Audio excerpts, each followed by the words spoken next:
Hi, my name is Lorraine Charles. I'm the Executive Director of NAML, which supports refugees with the skills to work remotely and then links them to remote jobs. I'm also a researcher at Cambridge University, and my research looks at education and livelihoods, and particularly digital livelihoods for displaced people. So thank you for having me here today.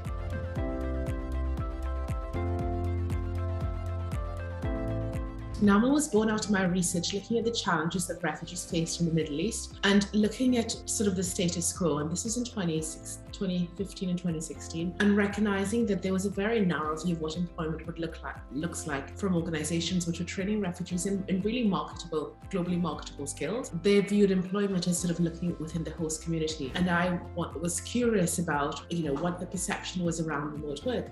So I started to expand my research to understand remote work. And this is where sort of my recommendation came about and the idea for NAML came about, because I recognized that there was not really a focus on looking at changing the narrative of what employment would look like. So NAML was formed trying to fill the gaps in what I saw with the challenges which refugees are facing. The fact that they couldn't work in the host communities in skills which they've been trained in. They couldn't work as software developers, as coders, and also the host communities where a lot of refugees lived. And at that time my research was on the Middle East, there just weren't enough jobs for refugees to be integrated. The governments were more concerned about the native population. So refugees weren't being allowed to work in the profession. So yeah, this is where the idea of NAML came about, to sort of provide refugees skills and we focus on the human skills, the soft skills, and then providing them a mentor and links to companies that can hire them remotely.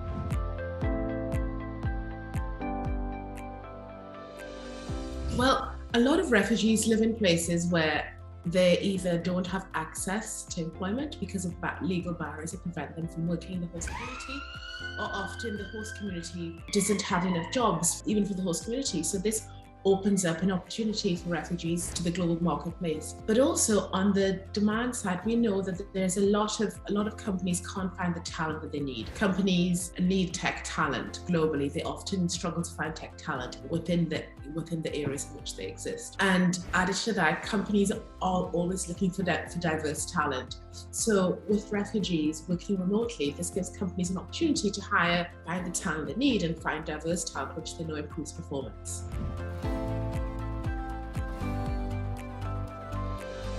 As with all organizations, a lot of our challenges focus on companies, I think, are a bit reticent to hire refugees. They know that diversity and inclusion improves performance, but the current economic climate makes it uncertain about hiring refugees because it's a risk. They don't know whether refugees have the skills they say they do, because the refugees often have interrupted education. They often have degrees from universities which employers don't recognize, or often they have education from informal education programs. So companies, don't know who to trust. They don't know how to assess what skills and qualifications the person is coming with. So whilst companies, might be interested, it's not easy. Another challenge is that companies have quite stringent recruitment processes which often exclude refugees. As I said, the issue of education, the issue of trust, the issue of references, and the issue of networks. We know that most jobs are got through networks and contacts. Refugees are often excluded from these sort of trusted networks and they lack the social capital to allow them to be visible to companies that potentially might want to hire them. We often try to sort of work with companies to help them navigate that. And another challenge is training refugees with digital livelihoods. It's expensive. Unlike traditional livelihood programs, which are a lot less expensive, but don't provide opportunities to have the same quality of jobs, training refugees in digital livelihoods is an expensive program, which means that traditional donors who have the metrics of cost per learner may be alarmed or uninterested in sort of paying a higher cost per learner because it's more expensive. But the fact is that at the end of the training, refugees have the skills to work in quite high skilled professions, earning a good salary, having perhaps more control over their employment, because often refugees that work in the host community work so informally, often for below the minimum wage. So working in the digital economy provides a better opportunity. There are challenges because often the work is still quote unquote informal because refugees don't have the right to work in their host communities. So they often go on a contractor basis. A lot of refugees struggle with financial inclusion because they often don't have the right documentation to open bank accounts. All of these issues confound the challenges which they face. And I guess as an organization, we need more support. We need more companies. We need more funding. We need more people to support us. We need people to to mentor our talent. Yeah, lots of needs.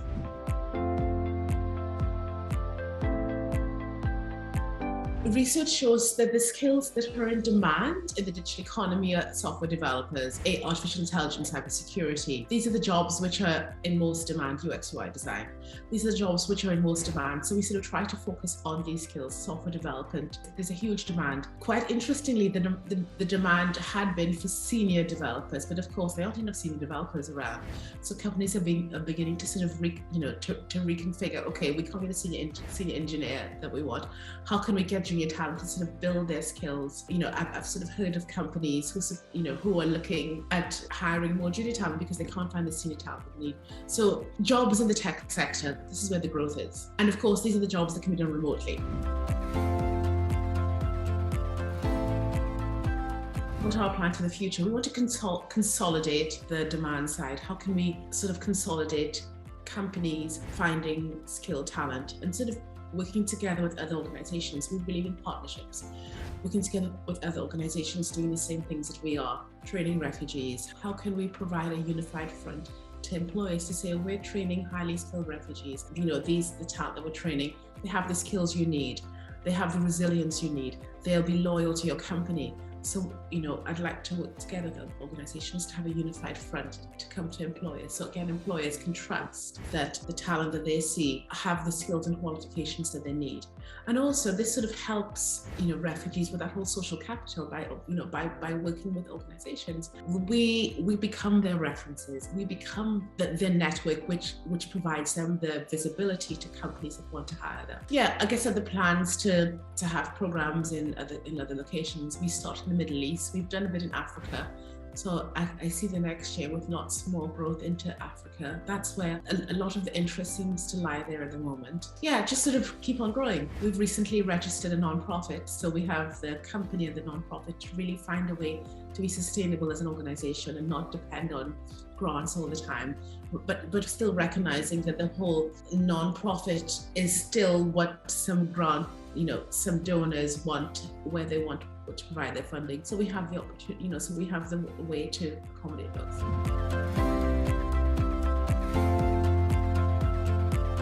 I think it's digital nomads, and I actually find the term problematic because there's this perception of digital nomads as some, a white Western guy sitting on the beach in Thailand. But we know that that's being dispelled, but still the whole idea of digital nomadism is rooted in elitism and prestige. So just recognize your privilege and recognize that you have to constantly think about how you can give back and how you can, share the good. We have a mentoring program where we ask for volunteers to mentor our talent, and the mentoring is around the skills to work remotely. How can you help someone to work remotely like you are? And for me, that's a good way to give back. But I think most importantly, recognize your privilege.